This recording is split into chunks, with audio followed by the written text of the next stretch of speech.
Sarah Chiche est écrivain, psychologue, clinicienne et psychanalyste. On lui doit des essais, mais aussi des romans, tels que L'Inachevé, L'Emprise ou encore Les Enténébrés. Vendredi 16 octobre 2020, Sarah Chiche présentait à la librairie Ombre Blanche à Toulouse son roman « Saturne », publié aux éditions Grasset lors d'une rencontre animée par Yves Charnet.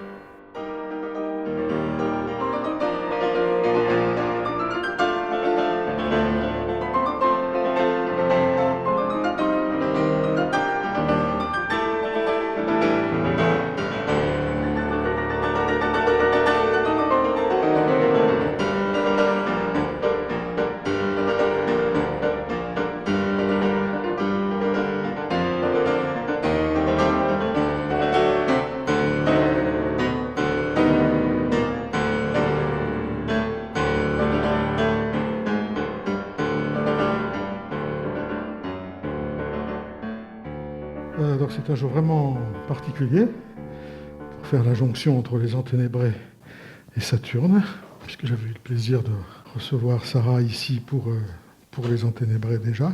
Alors merci d'avoir résisté, et évidemment immense merci à Sarah d'avoir maintenu une des toutes dernières dates de sa tournée suspendue. Donc voilà, merci infiniment à tous. Alors l'idée m'est venue juste avant, donc on ne sait jamais ce que sont les idées juste avant, mais du coup, comme elle m'est venue, je vais la faire. Donc, puisque c'est sur le signe de Saturne, je vais faire 3 petits détours pour situer un paysage poétique et littéraire à Saturne, et évidemment situer l'enjeu, que Sarah Chiche fait vivre avec des enjeux tout à fait considérables, comme vous le savez. Donc, ce n'est pas rien de se mettre comme objet juste ça. Saturne. Il n'y a rien d'autre pour le titre. Donc, dans ma mémoire, la dernière fois qu'un livre a été saturnien, c'était Les Fleurs du Mal. Pas n'importe quelle Fleur du Mal. L'édition après le procès, après la condamnation, après l'outrage, qui est toujours un livre. Donc, Baudelaire republie ce livre condamné, que sont Les Fleurs du Mal, et il écrit, à propos de ce livre condamné par la justice, Les Fleurs du Mal, il écrit, c'est sa soirée de Malraux, puisque c'est Malraux qui a fait remettre les 8 pièces condamnées à la Libération. Il écrit donc un épigraphe pour un livre condamné. Lecteur paisible et bucolique, sobre et naïf homme de bien, jette ce livre saturnien. Voilà ce qu'il faut faire avec les livres saturniens, il faut les jeter. Et comme il avait lu Saturne, il savait que ce livre est orgiaque et mélancolique. Si tu n'as fait ta rhétorique chez Satan, le rusé doyen, jette. Tu n'y comprendrais rien, ou tu me croirais hystérique. Les 3 vers suivants nous vont, puis après Baudelaire, comme vous le savez, est un calculateur diabolique, donc mais il est très très près là, de ce que je voudrais qu'on dise ce soir. Mais si, ça je crois que c'est vraiment votre travail, mais si, sans se laisser charmer, ton œil s'est plongé dans les gouffres, ceux qui sont là savent qu'ils sont là parce qu'il est question, avec Sarah Chiche, de plonger dans les gouffres. Si donc, sans se laisser charmer, ton œil s'est plongé dans les gouffres, lis-moi pour apprendre à m'aimer. Je crois que c'est ce qu'on fait, le travail de lecture. La lecture est un travail d'amour de cette figure d'écriture-là, et on ne cesse de lire pour apprendre à aimer les auteurs que nous aimons tant. Âme curieuse qui s'ouvre à chercher le paradis, plains-moi, sinon je te maudis, je vous épargne. La rhétorique de malédiction. Deuxième situation du paysage, ce n'est pas tombé dans l'oreille d'un sourd, et donc le jeune Verlaine commence là où Baudelaire a laissé la tâche, et le jeune Verlaine, avant de rencontrer plus tard l'encore plus jeune et plus beau Rimbaud, comme vous savez, ce qui va tout changer, entre en littérature par les poèmes saturniens. Les sages d'autrefois, qui valaient bien ceci, crurent, et c'est un point encore mal éclairci, lire au ciel les bonheurs ainsi que les désastres, et que chaque âme était liée à l'un des astres. On a beaucoup raillé sans penser que souvent le rire est ridicule autant que décevant. Cette explication du mystère nocturne. Premier point, il n'y a pas un discours où Sarah Chiche, parlant de son livre, ne parle de la nuit, du mystère nocturne, et d'écrire à partir de la nuit. Et c'est évidemment une rime à Saturne. C'est tellement une rime à Saturne, nocturne, que Saturne est écrit en lettres majuscules comme un titre. Ceux-là qui sont nés sous le signe Saturne. Alors vous avez des définitions de Saturne, voici la sienne. Fauve planète chère aux nécromanciens, ont entre tous, d'après les grimoires anciens, bonne part de malheur et bonne part de bile. C'est comme si, comme il y avait un programme Saturne, parce que la première partie, c'est la bonne part de malheur de la narratrice, et de la famille de la narratrice, qui a sa part du malheur, et la deuxième partie, c'est la bonne part de bile, et on peut dire que la narratrice a sa bonne part de mélancolie dépressive, à affronter. Donc je note que les Saturniens ont bonne part de malheur et bonne part de bile. L'imagination inquiète et débile, ça je passe là-dessus.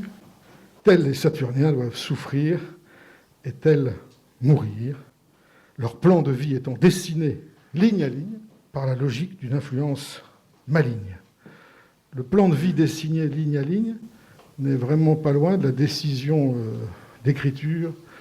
Une ancienne petite fille ayant fait promesse à son père, nous y reviendrons, d'écrire ligne à ligne des choses dont elle n'a pas été témoin. Les Saturniens écrivent ligne à ligne des plans de vie. Et enfin, je finis parce que ça va m'amener directement à ma petite hypothèse. Je finis par le troisième. Donc, Saturne, c'était trois choses pour moi dans ma tête. Ce poème de Baudelaire, celui de Verlaine, et l'image de Goya dévorant ses enfants, qui est l'image du Saturne de Malraux sur Goya. Pour essayer de faire comprendre ce que je veux dire, je vais juste vous rappeler en un instant ce que Malraux fait en 1950 dans ce Goya. Il dit qu'il y a la vie de Goya, qu'il y a les malheurs de Goya, qu'on devient sourd et fou comme Goya, mais que ce n'est pas la question. La question, c'est qu'il y a les tableaux, la peinture, et que la question, c'est donc la métamorphose, pour reprendre son mot, la métamorphose de cette part de malheur dont parle Verlaine, de cette part de malheur en peinture pour lui, mais en écriture pour Sarah Chiche, en musique pour d'autres, et donc pour prendre le mot emploie souvent Sarah, en fiction. Tous ceux, moi compris, qui ont lu, et les autres, et encore plus Saturne, ont reçu des coups au cœur, des coups à l'esprit, des coups à la psyché, sur leur propre constitution, leur propre histoire intime, leur propre façon d'être un sujet. Puisque ces livres vont jusque-là avec une acuité, une précision, des scalpels terribles, aussi terribles que ce qu'ils affrontent. Mais à ce moment-là, et j'ai mis très longtemps moi, à sortir de là, mais c'est parce que vous avez une telle insistance à dire que c'est pas ça que j'essaie de comprendre, on croit que vous, c'est ça.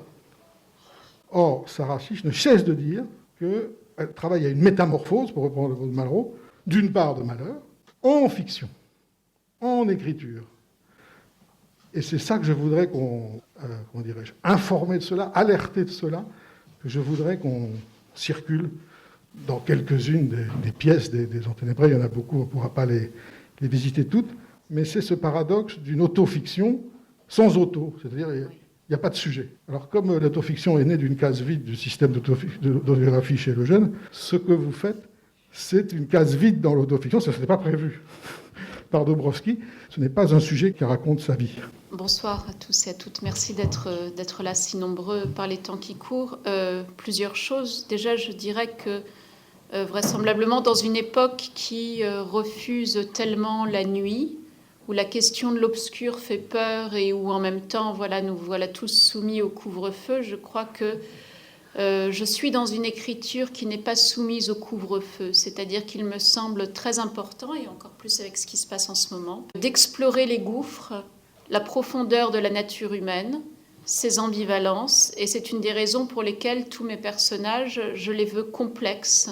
Je ne veux pas nécessairement qu'ils déclenchent la sympathie. Vous voyez, on dit toujours « Ah, ce personnage-là, le lecteur ne le trouve pas très sympathique. » Mais je crois que la vie n'est pas comme ça. Enfin, en tout cas, en littérature, je ne souhaite pas que cela soit comme ça. Est-ce qu'on voudrait que le Tintoret, qu'il fasse des couleurs un peu plus pastel, ou que Schubert, ce tel mouvement soit un peu plus gentil, un peu plus doux, un peu moins élégiaque? Non, certainement pas. Donc c'est une écriture qui n'est pas soumise au couvre-feu, c'est une écriture volontairement nocturne, avec le risque et l'idée de parler de ce qui fonde nos deuils. Je l'ai dit, mais je le redis ici, il y a une expression que je déteste, c'est faire son deuil. Bon, on fait les courses, on fait la cuisine, on essaye de faire son travail, mais on ne fait pas son deuil, on est fait par le deuil, on fait avec le deuil.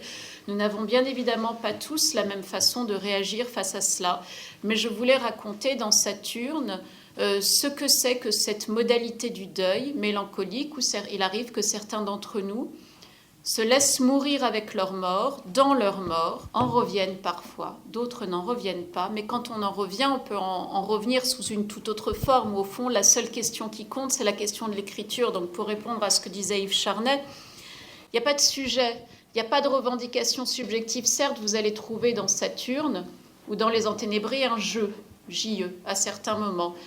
Mais quand on me dit « Ah, c'est une autofiction » ou alors « C'est l'histoire de votre vie », je suis tout à fait perplexe et sidérée, parce que pour ainsi dire, il y a bien longtemps que ces questions pour moi ne comptent plus, que l'affaire est réglée et que je ne suis qu'écriture d'une certaine façon. Je sais que ça peut sembler curieux en des temps où la construction du récit de soi personnel, de la revendication personnelle que je respecte tout à fait, voilà, de certains vécus, de certains traumatismes est tout à fait importante.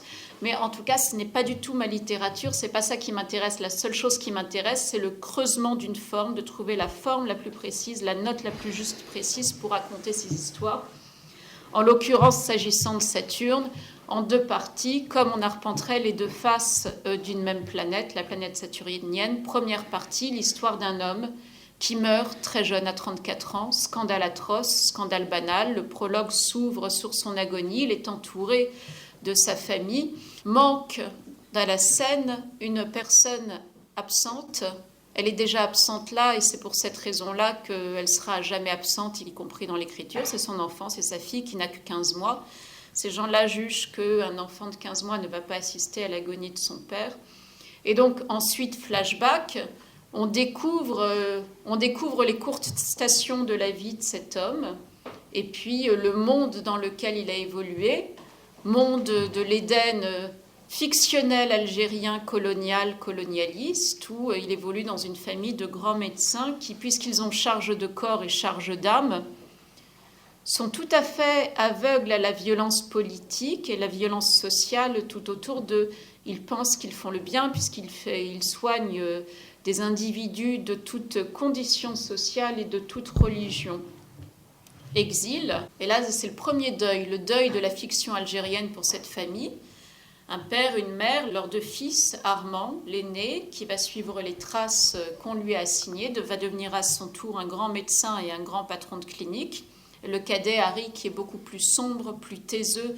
Déjà dès l'enfance, c'est un être nocturne aussi, qui est marqué par une préférence pour l'aspect, on va dire, céleste des choses, non terrestres, les étoiles, les planètes, certainement pas l'argent, contrairement au reste de sa famille, et qui, du coup, quand il arrive à Paris, il va brûler dans une joie noire l'argent de la famille paternelle, vous voyez. Donc, il y a cette idée de la splendeur d'un monde où en permanence on veut nier le cadavre de l'exil, le cadavre de la perte. C'est le roman de la trop grande richesse matérielle, jamais vécue comme une force aventureuse, mais toujours comme une force de mort. Et je voulais qu'à cette première partie, racontant la déliquescence d'un monde qui refuse sa propre déliquescence, et qui est dans la dévoration de lui-même, la dévoration du travail, une générosité dévorante, la dévoration de l'alimentation, s'oppose la seconde partie, qui est vraiment l'histoire d'une hantise et d'une dépossession mélancolique par la voix d'un enfant endeuillé. Il est vrai que c'est l'enfant que j'ai été, voilà. Que d'une certaine façon, je ne cesserai jamais d'être, mais c'est ainsi. Et pour autant, je ne veux rien, je ne revendique rien, mais il me semblait tout de même important de raconter et de faire entendre cette voix de l'enfance endeuillée. Il y a peu de textes qui en parlent. W ou le souvenir d'enfance de Pérec, sur un versant beaucoup plus populaire, mais que je trouve tout de même très beau, Le voile noir de Annie Dupéret, et qui raconte comment nous pouvons continuer malgré tout, ou pas d'ailleurs, à cheminer dans l'existence quand une des personnes qui vous a donné le jour a toujours depuis déjà regagné la nuit, en l'occurrence le père, que l'on ne se souvient pas avoir vu ni vivant ni mort. Et bien comment est-ce que vous grandissez, comment est-ce que vous vivez quand une personne qui vous a donné le jour, vous ne vous souvenez pas l'avoir vue ni vivant ni morte?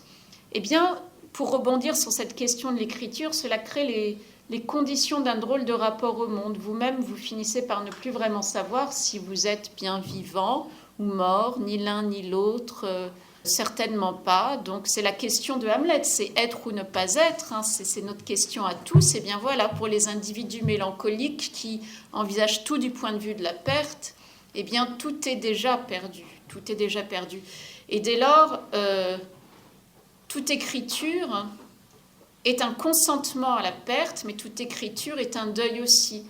Ce livre-là, je voulais l'écrire depuis l'enfance. J'étais requise par ce livre dans toutes les choses que j'ai pu écrire dès que j'ai pu écrire, des livres qui ont été publiés à l'âge adulte. Mais il était fort probable que je ne l'écrive jamais parce que j'avais honte, parce que j'avais peur, et puis parce qu'il y avait cette image, ce scandale atroce et banal d'une disparition qui n'avait pas de bord, pas de contour, pas de forme, et à laquelle il me semblait impossible de donner les contours d'une écriture. Je l'ai dit, le prologue s'ouvre sur la mort de cet homme jeune, cet homme qui a été mon père, Il est mort il y a 44 ans, j'ai mis 43 ans à être capable de pouvoir écrire cette scène inaugurale.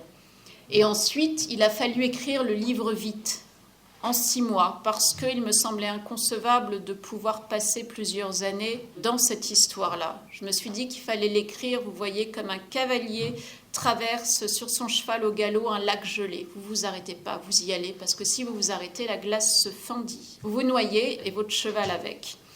Eh bien, il fallait aller tout droit comme ça, mais en assumant le risque de raconter nos ambivalences, nos médiocrités et nos grandeurs face au deuil. Raconter aussi l'histoire de ces défunts que nous n'avons pas pu enterrer, puis à travers l'histoire de la narratrice et de sa grand-mère aussi, ces êtres de notre famille qui, quand ils sont vivants, on les trouve insupportables, et puis quand ils disparaissent, c'est leur disparition qui devient subitement insupportable. Donc raconter tout cela dans une époque en plus où on nous dit que voilà, faire son deuil, il faut le faire rapidement. C'est-à-dire que quand vous perdez quelqu'un, vous avez bien le droit d'être triste, mais il ne faudrait pas que ce soit trop intense. Et puis vous avez bien le droit d'être triste un certain temps, mais si ça dure, selon les critères d'un manuel de psychiatrie qui s'appelle le DSM, plus de 2 mois, et bien là, vous commencez à être dans la pathologie. Eh bien non, raconter que cela n'est pas toujours comme cela que ça se passe et que ça ne fait pas pour autant des endeuillés, des êtres déficitaires ou des débiles ou des incompétents. Donc revendiquer effectivement par l'écriture une préférence pour la nuit, pour le feu, pour l'obscur.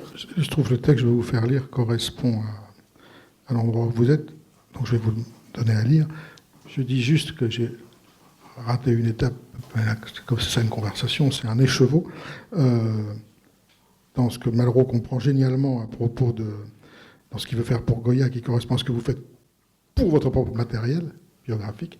C'est de la métamorphose, mais par le temps, je veux dire invention de forme. C'est une chose que vous dites toujours. Je fabrique des formes. Et par exemple là, ce diptyque, le diptyque très particulier, qui est cette première partie de roman algérien, la clinique, l'enfance d'un chef, comme dirait l'autre, et puis l'enfance d'un meurtri ou d'un raté qui ne peut pas adhérer à l'idéologie de la clinique et du pouvoir et de l'argent, qui est ce formidable le père de Sarah.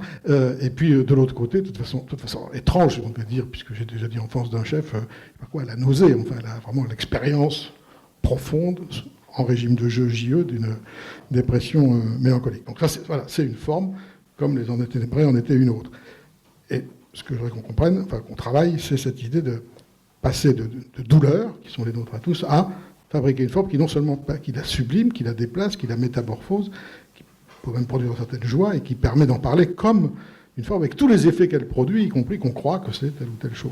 Mais, pardonnez-moi, l'idée que c'est jamais une catharsis, c'est-à-dire que je ne crois pas à la fiction réparatrice. Pour moi, l'écriture ne réparera rien et ne consolera de rien. Mais ce n'est pas une affliction pour autant, je ne le souhaite même pas. Je suis très bien dans mes mondes perdus, avec mes morts, et voilà. Et je considère que la littérature est, avec l'amour, peut-être la plus belle façon de se tenir auprès des vivants et des morts sans renoncer ni aux uns ni aux autres. Et c'est un point de vue très radical, alors qui n'est pas venu comme ça, mais en creusant de livre en livre, de plus en plus profondément, oui. C'est en vous accompagnant par la pensée que j'en suis arrivé là, en essayant de comprendre. Voilà. Alors, je vais vous demander un effort, parce que 4 pages, c'est un effort, ce ne sont pas n'importe quelle page, si j'ai la gentillesse de le faire, c'est adorable. On va précisément entendre le moment biographique où ça qui est le moment de naissance de ce livre, à mon avis, et qui est un chapitre extraordinaire. Ce sont des formes très très différentes. Le livre est fait de formes très différentes. Celle-là est absolument singulière, comparable à aucune autre, et comparable à pas grand-chose. Donc si vous avez le courage d'enchaîner ces 4 pages, sinon vous lisez que le moment où on rentre dans le monologue. Mais faire entendre la situation et ça. C'est l'enterrement de Harry, voilà, au terme de sa courte vie, dont on a revisité les stations. Son enfance algérienne, son arrivée en pension, le moment où, avec son frère, contrairement à son frère qui va devenir un grand médecin et un grand patron de clinique, lui va s'enfoncer dans l'obscurité dans la nuit. Ensuite, sa rencontre fulgurante, foudroyante avec Ève, sa femme, leur passion incandescente, et puis voilà. Donc là, c'est le moment, vraiment, je fais juste un peu d'exégèse avant, pour une fois, où à un moment donné, vous allez voir, il y a quelques phrases qui vont peut-être vous rappeler quelque chose. Acte 1, scène 5, Hamlet, le moment où Hamlet rencontre le spectre de son père et où deux voix, la voix du père et la voix de la fille se tissent. Et pardon, je manque à tous mes devoirs. Je vous demande de tendre l'oreille, puisque vous allez entendre à la fin du dernier chapitre de la première partie, Splendide et perdu. Oui. Donc vous verrez ce qu'ils font, mais ça c'est vous qu'en lisant le livre, à la fin du dernier chapitre de la seconde partie. Le cercueil a été choisi dans le bois le plus simple. Il y a tant de monde autour de la fosse que certaines personnes sont obligées de se faufiler entre les tombes. Beaucoup de garçons et de filles dans leur trentaine qui commencent sont là, en larmes, et se tiennent par les épaules comme on pleure la jeunesse morte. Chacun parle de la dernière fois qu'il l'a vu, de ce qu'ils avaient fait, de ce qu'il avait raconté, comme pour dire « Voilà ce qu'était cet homme, voilà ce que je sais de lui, voilà ce que j'étais pour lui. » Et chacun répète « Il était si bon vivant, si gentil, je le revois faire ceci ou cela. C'est un si bon ami, si fidèle, si généreux, si drôle. Et c'est injuste, quelqu'un qui meurt si jeune. Et les enfants doivent pas mourir avant leurs parents, pas mourir à 34 ans, pas mourir en laissant une femme et un bébé. Cela va contre le sens même de la vie. » Tout le personnel de la clinique est là, des brancardiers aux médecins. La guerre du Liban fait alors rage. Pourtant, le grand rabbin de France et l'imam de la mosquée de Paris sont côte à côte. Au moment de prier pour le défunt, ils se tiennent la main. Ils se murmurent que la mère du mort n'a pas eu la force de venir. On dit « elle est alitée », sous tranquillisant. Soutenu par son aîné, le père prend la parole, yeux bouffis, visage marbré de rouge, jette la poignée de terre rituelle sur le cercueil et il s'effondre en sanglots.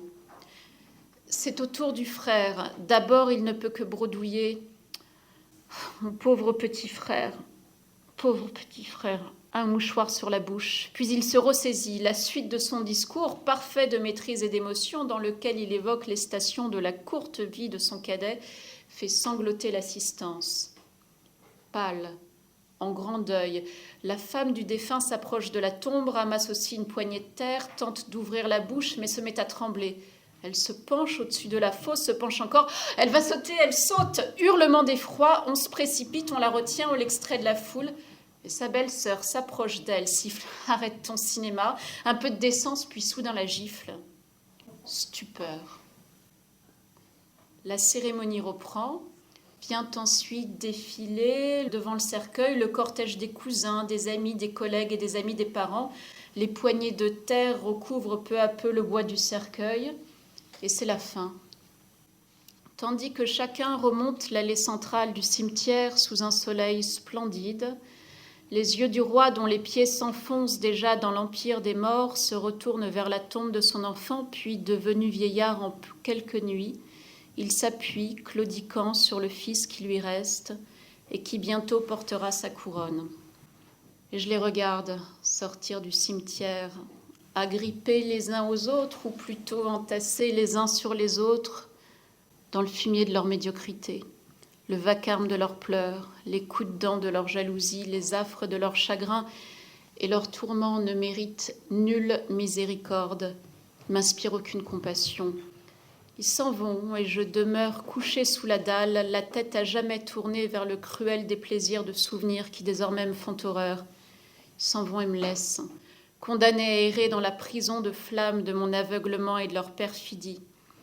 Mais si je pouvais parler, je déchirerais mon linceul avec mes cris, je repousserais la masse de cette terre qui pèse sur ma poitrine et que vous avez jetée sur moi pour me faire taire, et je vous dirais une histoire qui vous glacerait le sang, si je pouvais. « Papa ?»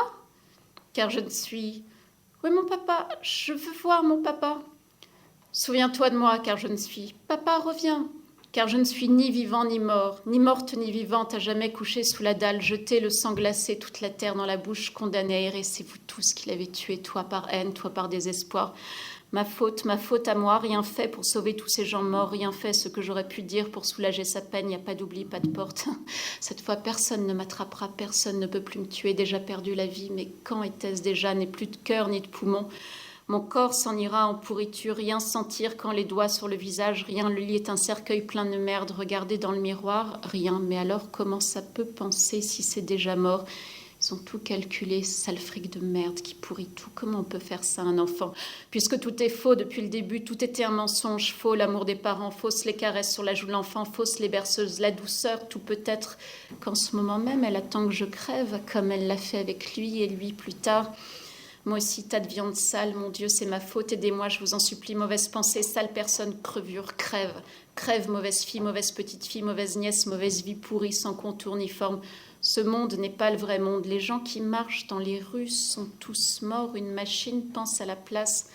Dans la tête immense, vaste comme un parc d'enfance, quelque chose pique, pique et pourrit à l'intérieur des bras, se vider jusqu'où tomber entière dans le trou, tout est perdu. Si froid, si peur. Il n'y a plus rien. Tout s'éteint, mes mains ne sont plus mes mains, mon visage se dissout, tout fond, comme fondront toutes les enseignes de notre gloire et de notre vanité, dans le monde inversé où nous serons tous coupables, tous cupides, tous misérables, tous damnés. Dans les ténèbres d'une chambre d'hôtel, une voix perdue coule 25 ans plus tard de la bouche d'un corps qui fut le mien, comme il fut le sien, couché les pieds vers la porte, une veilleuse allumée à sa tête, et que je regarde, retiré du temps, au-delà des mondes et de la peine, la main dans la main de mon père, son visage sur le mien.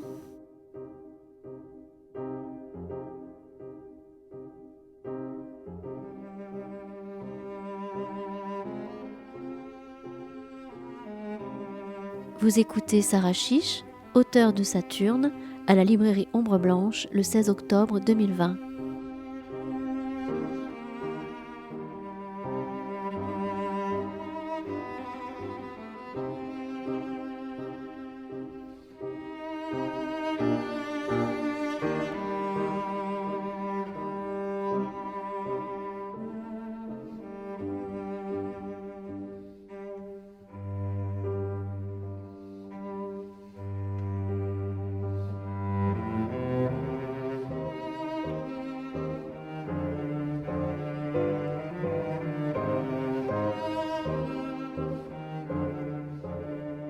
Je vous remercie de m'avoir fait lire ce passage. C'est exactement le moment fondateur du texte et de mon écriture.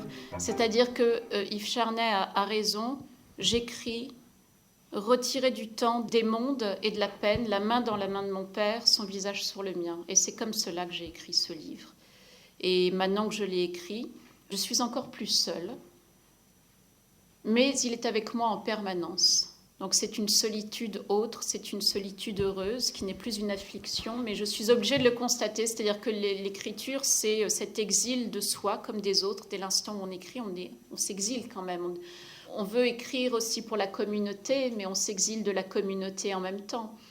Et on y consent, et voilà, et on retrouve une communauté de lecteurs, et ça c'est extrêmement beau.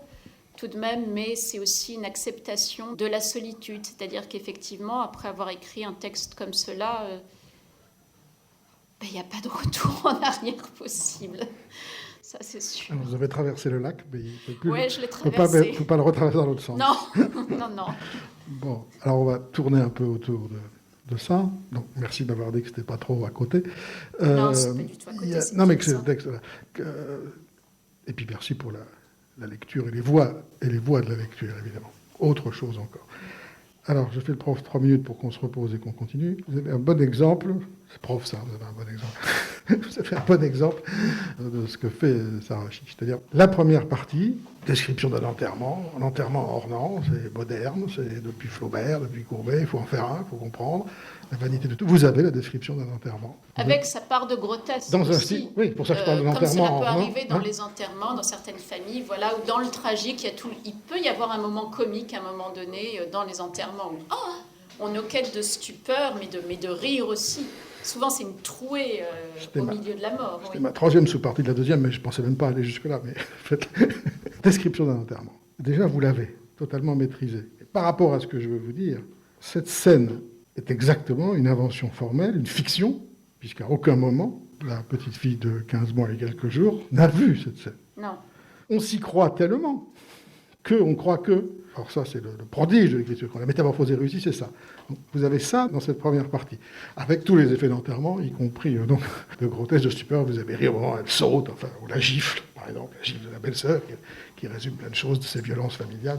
Et puis, alors, à mon avis, c'est sans équivalent dans les 2 livres que j'ai lus de vous. Il y a, alors cette incroyable chose qui vous a tous saisi, puisque vous avez fait entendre le feuilleté des voix, le clavier des voix, les jeux des voix, le monologue du mort, jeter de la terre pour me faire taire, mais je vous parle, hein, et se glissant dans ce monologue du mort, la voix d'un petit enfant, c'est-à-dire peut-être la naissance du désir d'écrire chez un sujet, je sais pas quoi, une configuration psychique qui s'appellerait Sarah Chiche. Alors donc il me semble qu'on peut, si je le retrouve, je trouve ce qui m'a amené le noyau du livre, je veux voir mon papa. Je pourrais passer du temps à montrer comment ce livre est le déploiement dans une réussite formelle, travaillée, calculée par un sujet qui écrit, de ce désir sans comblement possible, je veux voir papa, puisque c'est dit au moment du cimetière.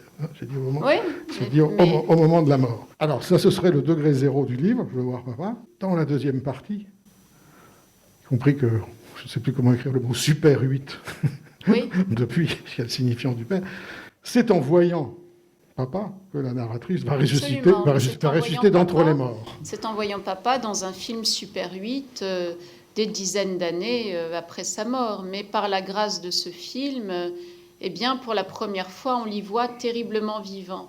C'est cela dans ce roman, c'est-à-dire qu'on a fait connaissance avec plusieurs personnages de cet orchestre tout à fait dissonant que peut être une famille parfois. On les a vus s'entre-déchirer, se haïr, se jalouser, se retrouver, se déchirer à nouveau. Et puis, dans ce film, vous notez bien, comme dans tous les films Super 8, il n'y a pas de parole. Il y a juste des couleurs. Qui a été reconstitué pour l'occasion, oui, qui a été reconstitué. Comme pour sortir, c'est un geste, un cadeau, dites-le. C'est une exhumation de la cave. C'est la mère qui fait ça. C'est sa mère qui fait ça.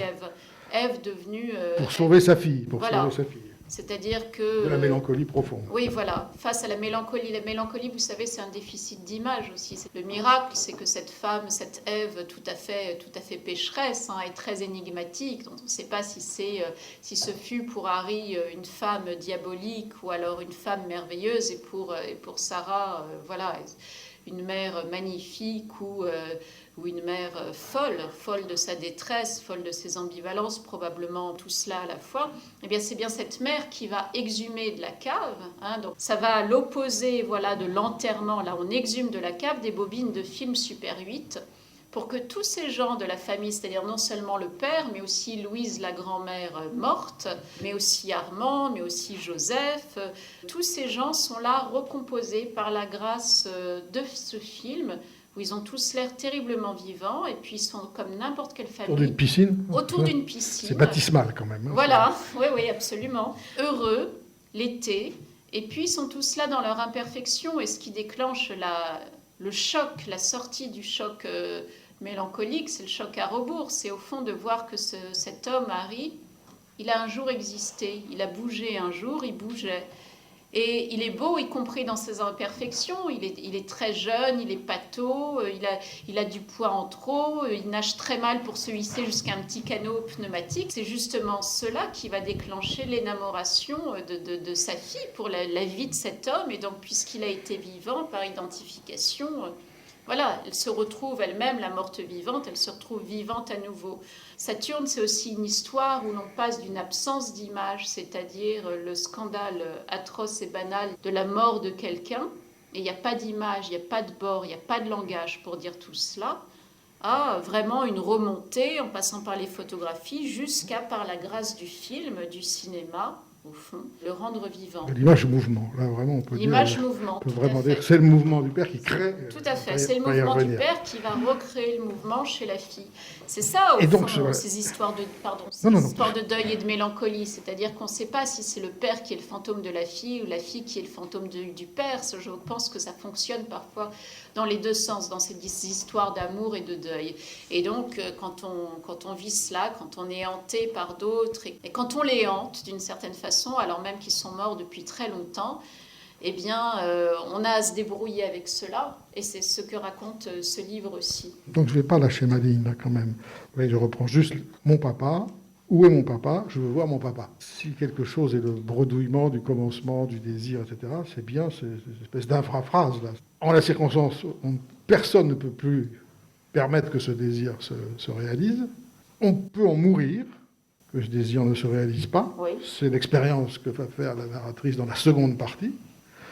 On peut tomber avec le mort, c'est ce qui se passe dans ce chapitre extraordinaire où les voix sont entrelacées, mais où, comme on a jeté de la terre dans la bouche du père pour le faire taire, la petite fille semble se mourir avec lui, tomber avec lui, ou n'avoir pas d'autre moyen de le retrouver que d'être, on en reparlera tout à l'heure, corps à corps ou main à main avec ce imago du père en tout cas.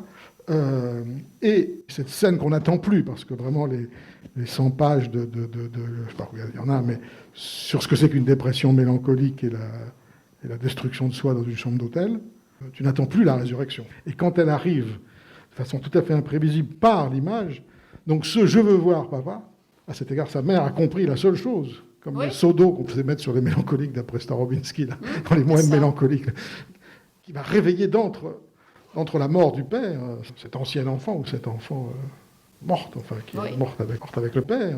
C'est avec le voir que ça se passe. Alors sinon, je voulais revenir là-dessus, sur ce texte-là. Il y a donc deux verbes très importants dans ce livre, qui sont terrer et creuser, avec y compris le sens de terre ou de ne pas terre. Enfin, ailleurs, vous ne cessez de dire que vous creusez des formes.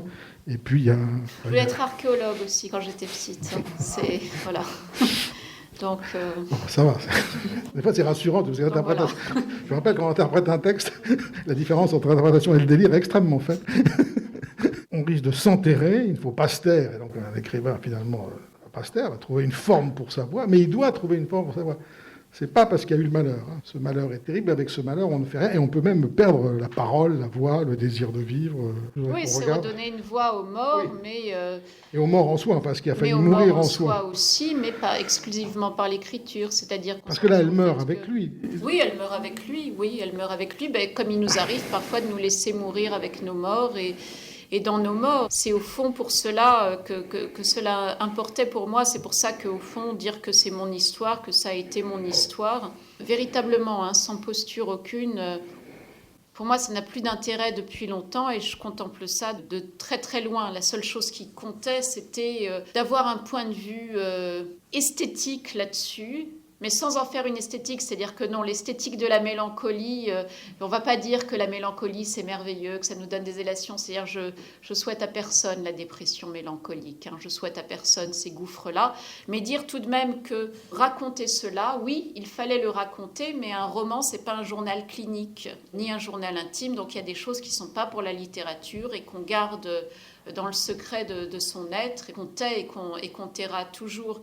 En cela, mon point de vue est très différent de celui d'Emmanuel Carrère, qui, on pourrait discuter de cela, qui lui revendiquait une exhaustivité du témoignage sur la dépression mélancolique, que je respecte, en dehors de toutes les affaires judiciaires, de sa femme, voilà, tout ça est assez malheureux, il y a peu de littérature là-dedans. Mais voilà, moi, mon point de vue est celui de l'ellipse, vraiment. C'est-à-dire qu'il y a des choses qu'on ne dit pas, qui ne sont pas pour les romans, mais tout de même faire entendre la radicalité d'une position. Alors, comme je sais que vous faites très attention à la question de l'écriture et comment tout cela est travaillé, il était très important qu'entre les deux parties, il y ait des échos en permanence. Quand dans la première partie, pour celles et ceux d'entre vous qui ont lu ce texte, il est question des cliniques et de l'empire médical en Algérie et de la façon dont le grand-père Joseph va reconstruire à l'identique cet empire médical en France, il y a quelque chose qui est raconté dans cette légende familiale de cette grande dynastie de médecins, c'est l'idée que comme la maladie, ça fait peur aux malades, il faut faire des cliniques où ils n'ont pas l'impression d'être dans des chambres d'hôpital, mais dans des chambres d'un hôtel étoilé splendide.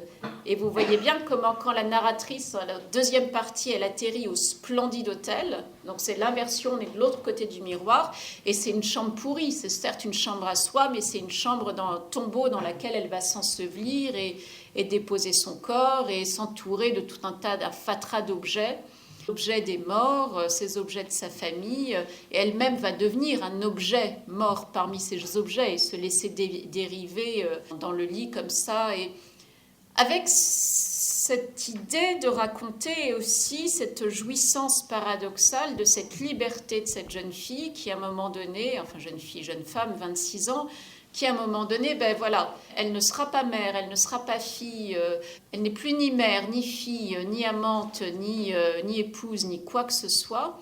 Et donc, elle n'est plus soumise à aucune assignation sociale. C'est-à-dire qu'en même temps qu'elle perd l'usage du langage ou des conventions sociales, un peu comme dans Un homme qui dort de Pérec, ce moment où on ne comprend plus trop l'utilité des interactions sociales, d'avoir à dire bonjour, je voudrais une baguette de pain, d'avoir à rendre la monnaie, tout cela, vous voyez, tout ce qui compose notre ordinaire, notre quotidien ne va plus de soi, et puis un jour, se lever, se laver ne va plus de soi non plus. Alors c'est un effondrement psychique, évidemment, mais qui a sa part de jouissance et de liberté, puisque... Voilà, on n'est plus obligé de. Et c'est dans ce laisser-tomber de l'être, ce laisser-tomber radical, que se joue quelque chose d'une écriture aussi. Même si, bien évidemment, quand on vit ces moments-là, il n'y a pas d'écriture. On le sait très bien, vous le savez aussi dans les expériences radicales, il n'y a pas de langage. Il n'y a plus de bords pour dire les choses, pour dire ces choses-là. Ce n'est que des années après, vous voyez, que là, on peut écrire. Et encore, quand on écrit cela, on est toujours au bord. Il y a des ellipses, il y a des choses qu'on va taire. Le livre est fait d'ellipses tout le temps, de chapitres très courts, d'ellipses à l'intérieur même d'un chapitre. Et pour rester dans la charnière du livre où je me tiens, ce qui vous permettra de lire le livre en entier sans qu'on vous le spoil, comme ils disent maintenant. Il y a une ellipse extraordinaire puisque on est à l'enterrement, on est dans la parole du mort et de la petite fille qui meurt avec son père, et 25 ans plus tard. Le chapitre qui vient interrompre ce flux, c'est 25 ans plus tard. Alors, je veux juste reprendre cette phrase pour montrer le lien, une espèce de double lien. Premier lien, donc ça commence comme ça pourrait être le début du livre d'ailleurs. Dans les ténèbres d'une chambre d'hôtel, une voix perdue coule. Ça pourrait tout à fait être le début du livre ou d'un livre. Ce dont vient de nous parler Sarah, c'est Face aux ténèbres. Oui. Pour reprendre ce titre de Steinhardt, le grand titre, sur l'affrontement, mélancolie dépressive, etc. C'est-à-dire face aux ténèbres. Or, comme vous le savez, la personne qui se tient à côté de moi était là il y a 1 an et demi, 2 ans, pour un très grand livre, le double de celui-là, qui invente une autre manière de prononcer le mot ténèbres, pour longtemps, qui est les enténébrés. C'est aussi pour parler du lien de ce livre avec le précédent, parce qu'à la fois il n'y en a aucun, et il y en a plein, puisqu'il y a des récurrences, ça va exprimer, comme c'est une fausse autofiction, il y a des récurrences de personnages, on continue à travailler sur la mer, sur des prénoms, etc., mais avec un point commun, les ténèbres, là, qui jouent donc sur 3 plans, puisque les ténèbres de la dépression mélancolique, les ténèbres de l'enténébrement du monde qui étaient dans les enténébrés, nous en savons quelque chose, parce que le couvre-feu, c'est quand même une façon de nous enténébrer aujourd'hui, et puis dans les ténèbres d'une chambre d'hôtel, donc vraiment un décor presque neutre, enfin non, c'est pas tenu juste dans une chambre d'hôtel, à peine qualifiée, une voix perdue coule 25 ans plus tard de la bouche d'un corps qui fut le mien. Et donc la littérature est une voix perdue, écrire est l'écoute d'une voix perdue. Nous qui lisons, nous écoutons la voix perdue telle que tel écrivain la retranscrit, et puis tel autre avec un autre accent. Il y a toujours des échos et toujours des pertes, effectivement. Mais... Et quand vous dites cette phrase, enfin, Michaud avait osé « qui je fus », mais un corps qui fut le mien.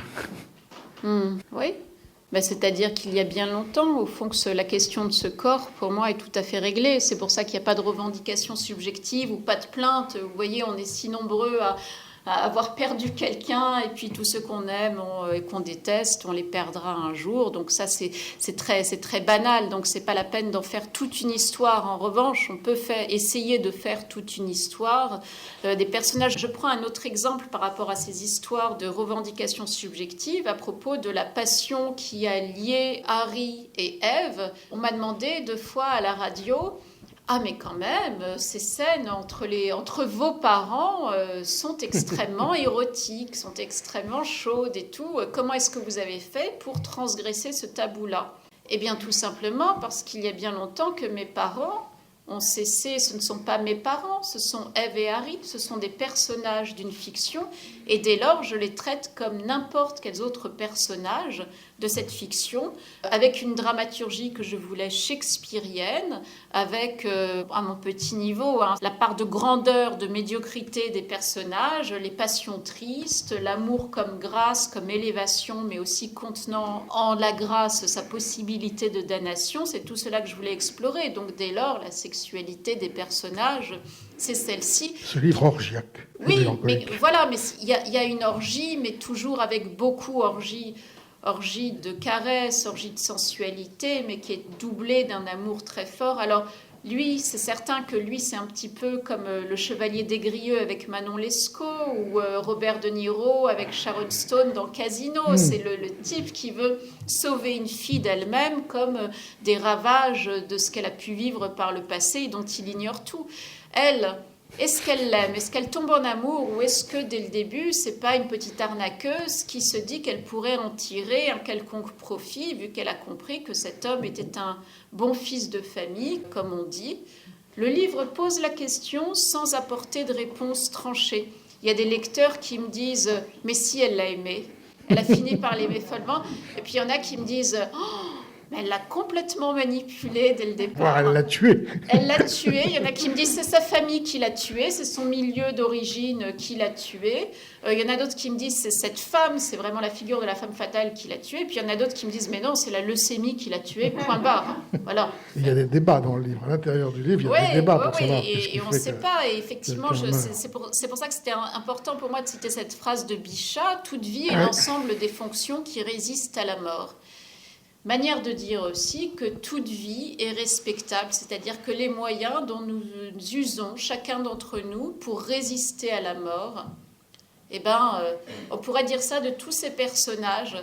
Même Armand, le frère aîné, même s'il fait des choses pas nettes, même si avec la narratrice des années après, il lui dit des paroles terribles, ces paroles sont faites de mort, mais c'est aussi sa façon de résister à la mort. Cette Ève, elle résiste à la mort comme elle peut. Et il fait des choses pas nettes, y compris avec la mère de la narratrice dans les buissons, à un moment. Alors il y a cette scène, toutes les arrière-cours d'une famille, ils sont là. Les arrière-cours, on est encore dans Shakespeare, on est dans le château, donc vous avez le père qui va bientôt mourir, vous avez l'oncle, et vous avez la mère. Donc c'est le roi, la reine, et puis le frère du roi. Et puis le château. Puis le Danemark. Et puis le Danemark, puisque il y a quelque chose de pourri dans ce royaume, dans cette famille-là. Et puis Ève elle-même, elle se prétend être danoise. Voilà, c'est-à-dire qu'elle s'est inventée une fiction. Et c'est marrant parfois quand la réalité sert si bien la fiction. Si vous voulez nous lire une lettre d'amour, ça va. Ah, bon. Paris, le 25 novembre 1975. Pour ta voix qui me fait bander, pour tes silences qui m'enseignent, pour tes seins à foutre, ta bouche à jouir, pulpeuse rosée, pour les perles de sueur sur tes épaules, pour les ailes de tournée qui frémissent et se retroussent à la moindre contrariété, pour ton visage du matin, ton visage fardé, ton con velu, ton con rasé, ton con inextinguible, capable de m'assoiffer la bouche et la queue, pour tes sanglots quand tu as joui entre mes bras hier en haut des marches d'escalier, tes yeux rivés dans les miens, pour tes mensonges d'enfant sauvage, pour toutes les larmes que tu as versées pour ta mère, pour ce bébé que tu attends et qui sera le couronnement de tout, j'en suis sûre. Ève, tu es mon unique et je suis à tes genoux. On me dit que je devrais te haïr, mais je ne peux que haïr tout ce qui n'est pas toi. Je devrais te fuir, mais on ne fuit pas ce qu'on cherchait depuis toujours, on s'y jette comme on entre en religion. La joie avec toi vaut bien plus que toutes les richesses du monde, tu es grande. D'une grandeur amère qui ravage tout, détruit tout, mais sort les gens d'eux-mêmes. Le plus drôle, c'est que tu ne le sais même pas. Non, je ne crois pas que tu aies idée de ce que tu causes, ni pourquoi tu fais ce que tu fais. Tu ne sais pas non plus ce que tu dis, et c'est ça qui te sauve. Je ne dors plus, je ne mange plus, ma poitrine me brûle, mon sang est comme du plomb, je n'ai plus de mémoire. Tu abolis tout. Je n'ai jamais rêvé que de te tenir tout contre moi, je ne vaux rien sans toi, je te veux jusqu'au bout de tout. Tout cela est immoral, peu m'importe. Scandaleux, peu m'importe. Je vais finir de perdre l'estime de mes parents et de mes amis, peu m'importe. Me faire insulter par mon frère, peu m'importe. Je m'en fous, je me fous de tout ce qui n'est pas toi, de tout ce qui n'est pas nous. Dis-moi, je t'en prie, si je t'ai perdu, alors je partirai sans me plaindre. Mais s'il y a encore en toi la plus petite velléité de me pardonner, alors mon amour de toujours vient. Harry. Un livre où il y a une page comme ça et la lecture d'avant, à mon avis, il faut le lire. Alors, je vous remercie beaucoup. Merci à vous.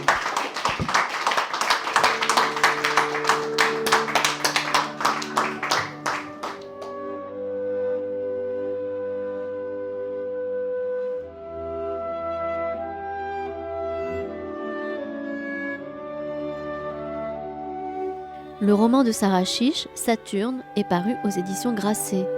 Vous venez d'écouter une rencontre enregistrée vendredi 16 octobre 2020 à la librairie Ombre Blanche à Toulouse.